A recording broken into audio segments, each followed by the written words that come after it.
And, of course, the Orioles did make the move last night to acquire one more pitcher, Chris Bassitt signing a one-year deal. Let's find out a little bit more about what the Orioles are getting in Chris Bassitt. He is not only a former Blue Jays and Major League outfielder, he is now with not only Sportsnet in Canada, but also hosts the Bluebird Territory show as part of the Foul Territory Network. He is Kevin Pillar, and he is with us here on GCR. Kevin, it's Glenn in Baltimore. It's great to chat with you, man. Thank you for taking the time for us. Yeah, no problem. Just dropped my son off. I usually try to make a lot of my phone calls when I'm in the car commuting back home, so it worked out perfectly. I appreciate that, man. Kevin, before we talk about Chris Bassitt, I remember hating you, all right? And I say that respectfully. For some reason, I have not been able to look up the numbers to make sure I'm right about this, but I swear to God, it always felt like you killed the Orioles. And I know that part of that is because you faced some bad Orioles teams in there, and a lot of people did. But am I accurate about that? Like, do I have that memorized correctly, that you were always in my nightmares? I think it is accurate. I think part of it is accurate. I think I did kill the Orioles, but I wouldn't say I competed against some bad teams. I think about 2014. That's true. And 2015 was my first full year. 14, I was up and down. But, I mean, we're talking about, a back end of the bullpen of Kevin Gosman, or back end of the bullpen of Zach Britton, Brad Brock, Michael Givens. Tommy Hunter was there. Now, I wouldn't say they were bad teams by any stretch of the imagination. You had Chris Tillman at his prime. You had a young Dylan Bundy, Ubaldo Jimenez. They had some guys. Obviously we competed against them a couple of years in the postseason. So I definitely wouldn't say they were bad teams, but I did have my way with the Baltimore team for whatever reason. Hated that. As it's been confirmed to me, you hit 322 and OPS 877 against the Orioles in your career. Son of a man! Bitch. I wish we played them more. Right? We should have played them more games. How did we never get you 19 games here? a year. Right? 19 games a year wasn't enough. I needed more like 50 games a year, and maybe I'd still be playing. This is going to be a dumb guy question. Is there any way to explain that? Like, is that just the luck of baseball? And obviously, you were a hell of a player. So, like, I'm not trying to suggest you didn't have other success against other teams, but is there any way to explain why, like, just against one team? We talk about it all the time with Ryan Mountcastle against the Blue Jays, right? Like, that for some reason things just work out really well against one particular opponent.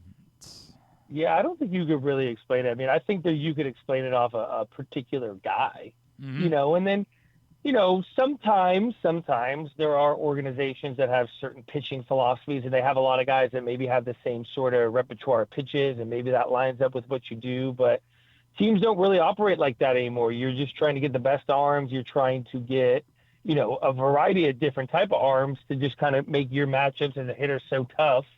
Think about what the Blue Jays have done in this offseason, going out and getting a Tyler Rogers, just to kind of add a different look. You got a Trey Savage, and then you might have to face a Tyler Rogers. That's kind of been the new way of trying to put together a bullpen. So, no, to answer your question, there really isn't a rhyme or reason. It just worked out that way that I had good numbers there. Unfortunately, at the time, we still got to play them a lot of times. So kind of inflated my numbers overall a little bit, which I'm thankful for. Well, I for the sake of this, I'm going to put aside my hatred for you, Kevin Pillar, and appreciate the fact that you were willing to take the time. Kevin, the Orioles, obviously, the fan base wanted an ace this offseason, and Chris Bassitt certainly does not qualify as that. But what are the Orioles getting in Chris Bassitt at this point in his career? Yeah, I mean, first we could talk about the human being, a tremendous human being, incredible teammate. He's going to make that clubhouse better. I think the addition of a guy like Pete Alonso, who I played with too, and a guy like Chris Bassitt that, I've been around, have a lot of close friends in baseball that were teammates of his, and just speak so highly of what he brings every single day as a competitor, as a teammate, as a student of the game. From the pitching side, I did read a statistic yesterday. I can't remember the exact numbers and how long it was over. Let's just call it over the last 5-6 years. He's top 10. I think number 8 was the number in innings pitched and games started. So this is a guy who's very durable. He's a guy who takes the ball every 5th day. Does he have the ace stuff? No. but he has command of 5, 6, 7, 8 pitches. He's a true pitcher. He's someone who can just change speeds and locate. Does he have the dominant stuff? No. But he is going to keep you in every game he starts. He's durable. He's going to eat innings for you. And I think what the Orioles potentially saw in him, too, is what the world saw last year on the biggest stage. And Chris Bassitt was one of the Blue Jays' 5 starters throughout the entire year. Then comes Trey Savage, the activation of Shane Bieber. Chris Bassitt kind of gets pushed aside, and as opposed to kind of pouting about it and being a bad teammate, he sits out the first 2 rounds of the postseason, keeps himself ready, stays in shape, and then for the last 2 rounds, they use him out of the bullpen. And not only does he pitch out of the bullpen, he's pitching high-leverage innings out of the bullpen and was outstanding out of the bullpen last year. So I think the Baltimore Orioles know that they're getting a guy that is durable. He can start games. Yeah. And if the Orioles happen to have 5 better starters than them that stay healthy throughout the year, which you and I both know it's going to take way more than 5 starters to get through an entire season, you just go put him out in the bullpen. His velocity goes up a little bit. His ability to pitch doesn't change. And he's not afraid of the big moment. All that is really well said. Kevin Pillar with us here on GCR. I think that he just pitches is the biggest part of this to me. That you're not bringing in someone who you're particularly worried is only going to make half of the starts. You can expect that this guy's going to go out there every 5th day. Yeah, and it's invaluable for a team that has some pitchers that have some injury history. You have some guys coming back from injury. I love what Baltimore did this offseason. And I could say that, yes, I'm not an employee of the Blue Jays. Do I support the Blue Jays? Absolutely. Do I talk about the Blue Jays on Blue Board territory? Absolutely. But I love what Baltimore was able to do. I love what that division's becoming again and has always been. I think Baltimore definitely took a step back last year, obviously through some injuries. Did they need to go out and acquire that ace that, a lot of people were hoping that they did? I don't know. When I look at their rotation as it sits even before the Bassitt move, I'm like, wow, that's a really deep rotation. Do they have a true quote-unquote ace? No.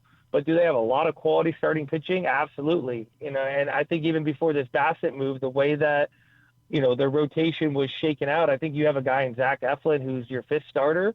I mean, I'd take that any day if Zach Eflin's my 5th starter. Again, that seems like, and Dean Kramer's in the mix, the back end of the rotation.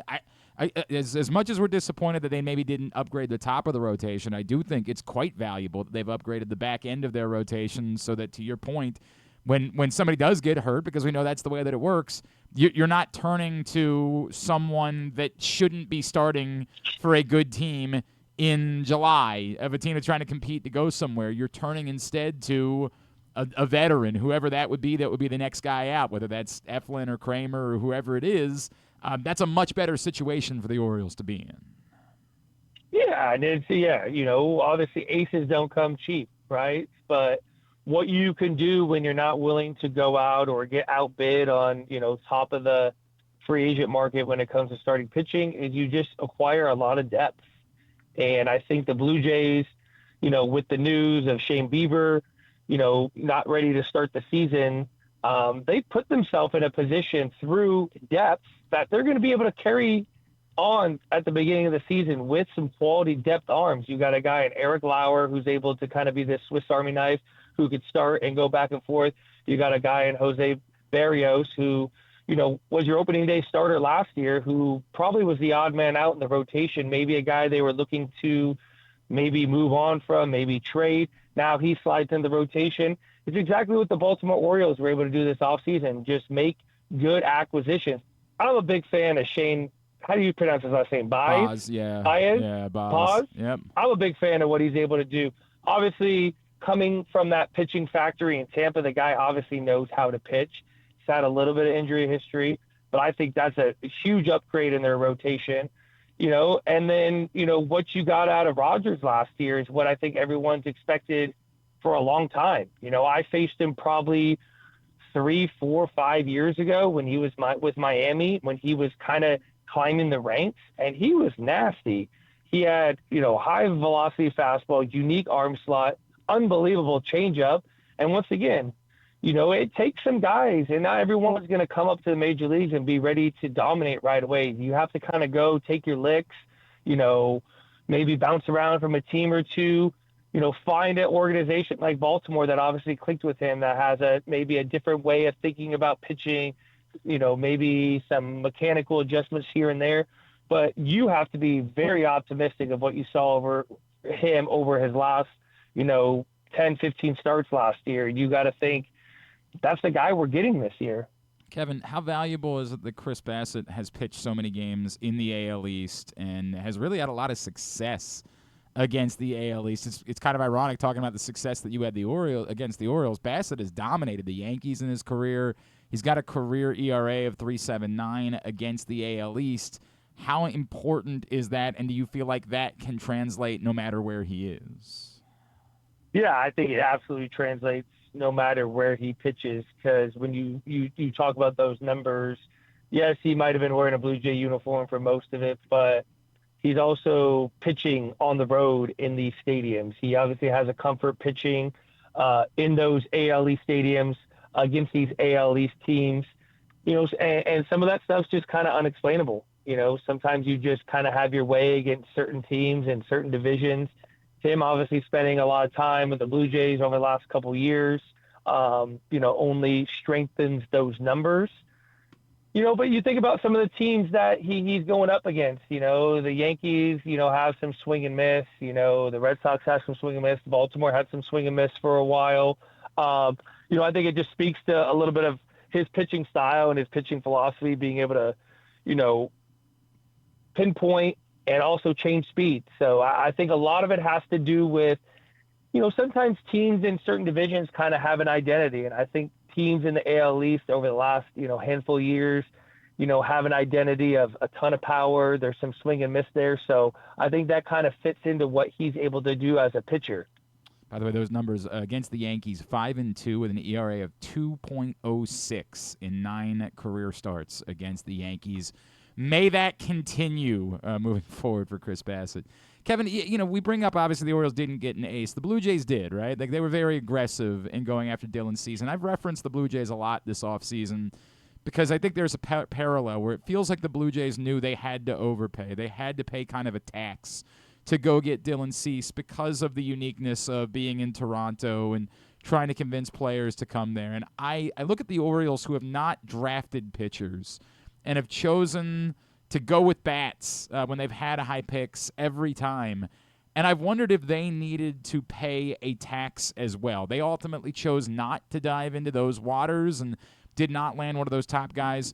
What did you make of what was perceived as an overpay for Dylan Cease? And maybe we don't feel that way as quite as much as we watch the market unfold. But is it good business? Is it smart for an organization to say, hey, if that's what it takes, we've got to do that to make sure we get the guy, even if that might not be his market value? Yeah, I mean, I think, Toronto has been in the market for, arguably the last 3 big free agents over the last 3 years, starting back with Shohei and then Juan Soto, and then you could put Dylan Cease at the top of that starting pitching class. And I think history has just shown recently that in order to attract a free agent to come to Toronto, which, and if you ask anyone who's played in Toronto, people love playing there. Absolutely love playing there. Once you get there, you love it. As a visiting player, you love it. When you think about being there for a long period of time, it has some question marks. Not because people don't love it, but it is a different country. Taxes are really high, playing in Canada. There's a lot of reasons why players would rather play somewhere else. Not to say they don't love Toronto, but, when you're a free agent, you have the right to choose where you want to play, especially when you're one of those top-end free agents. I think we saw that with Kyle Tucker. When the numbers came out, Toronto was willing to give him the most amount of money. He chose to be in LA. At the end of the day, you can't really persuade someone to come to your market. What you can do as an organization is overpay. And with Dylan Cease, with a slight overpay, I think history is going to, tell us if it's an overpay or not. Right. But I think teams like Baltimore, which, you wouldn't put up there in a handful of top destinations for players to want to go play when you think about places like San Diego and Los Angeles Sure. and these other markets that just appear to be better places to play. It's something that Baltimore's probably going to have to do if they're going to want to jump into those waters of getting a top-end free agent, especially on the starting pitching side. I think you could say the same thing for going out and getting Pete Alonso. Did they have to overpay for them? I think they had to overpay for him in terms of what potentially the Mets were offering him. But I think history is going to tell itself. Was it an overpay? Was it an underpay? It might be a steal after 5 years of what they paid Pete Alonso on the market. Same goes for Dylan Cease. But, I think you have to be willing as an organization to at least consider what is an overpay, or maybe it's be the highest bidder. Maybe that's a different way of kind of presenting it. Maybe it's an extra year. Maybe it's a couple extra $1 million on top of the existing deal that, kind of is being floated out there. These organizations are really smart. They know kind of a ballpark where these other teams are going to kind of be at. If you're one of these markets that isn't considered desirable, or you need to kind of throw something a little additional to kind of push this deal across the finish line, it's what you have to do in today's world. And then I'll wrap with it because you bring up Pete Alonso, and obviously you mentioned your time with him. I've talked to a lot of guys that played with Pete who love Pete, but acknowledge that his role in New York was never to be like the guy, to be the clubhouse leader, the guy that demands accountability. And I've gotten the sense that that's sort of kind of what's expected of Pete Alonso now arriving in Baltimore and signing the type of deal that he did, that he's the guy that demands accountability. Can you see him being that guy in a new place, in a new role for a young Orioles team that seemed to lack that real significant veteran presence the last couple of years? I think he is the perfect guy for the job. One, he's a guy who plays every single day. He posts every day. So with that comes a lot of respect from your teammates. If I'm his teammate and I see him going out there struggling, potentially not 100%, that automatically has my respect. Someone who's willing to go out there every single day, never wants an off day, never, complains, never asks to come out of the lineup. That demands respect. Two, he was never asked to be the guy in New York in terms of being the leader in the clubhouse, but by default, sometimes he was the guy. He was the center of the attention in the lineup. He has the accolades, two-time home run derby champ, multiple-time All-Star, multiple-time Silver Slugger. That comes with a lot of respect when you walk into a clubhouse as well. And then lastly, he was in New York for a long time. He saw a transition of who was the guy, who was the leader. And I think with that, when you're not asked to be that guy, I think you learn from those leaders before you the things that you loved about him, the things that you didn't agree with, the things that you would have done differently. And then you get thrusted into this role of being a leader in a new clubhouse, and you take all those things that you love that leader X did and things that leader Y did you didn't agree with, and then you get to kind of create your own leadership style. I think Pete is going to be a great leader for that organization. Does he have to be the vocal leader all the time? Possibly not. Is his voice going to be heard when he speaks? Absolutely. But I think leadership is also done by showing up every day, working hard, willing to help your teammates. And I think I think the world is even seeing it, where the Baltimore fans are even seeing it in day one. I saw reports about him, being out there when he didn't have to be out there doing PFPs, wanting to get to know his pitchers, having conversations with his pitchers, being a cheerleader when he wasn't hitting during live BP, being able to talk to his pitcher and catcher about what he saw from his pitchers during his time taking his at-bats. That's leadership to me. It doesn't always have to be this raw, behind the scenes in the clubhouse being vocal, but just being there for his teammates, wanting them all to be the best versions of themselves, and ultimately wanting to win is what Pete Alonso is going to bring for that organization. Kevin Pillar, man, it's great to meet you, and appreciate that you would put up with the fact that I had to tell you that I hated you for a while. I really appreciate that you didn't just hang up the phone and say, what the hell am I doing with these guys? That is, I think, the ultimate sign of respect sometimes as a player when a fan base or an organization doesn't like you. Yeah. I'm in the process of it's going to be launching here in March, a podcast called To the Majors. It's a retired platform for athletes to kind of share their stories, share their journey. And you hear that a lot from a lot of these players that open up about whether it was a dislike for me being on the other side and then you team up with them, or like, wow, I love being his teammate, or just guys that they played with in the league. And I think that's just a sign of respect that a guy on the opposing team is doing things that is making it difficult on my team to be successful. And then you get a chance to be teammates with those guys and you're like, man, I love this guy. So I don't take that as a sign of disrespect. I take that as a sign of respect, and it's a compliment. I appreciate that. At KPillar4 is how you follow him. And as we mentioned, Bluebird Territory is the show as part of the Foul Territory Network. Kevin, thank you for taking the time for us this morning. Hey, please give our best to Anthony Santander, who we still love, and it's killing me to see what's happened for him up there because he's one of the best dudes there is, period. So please, if you bump into him, pass along the love that we still have for him down here. Will do. Thanks for having me.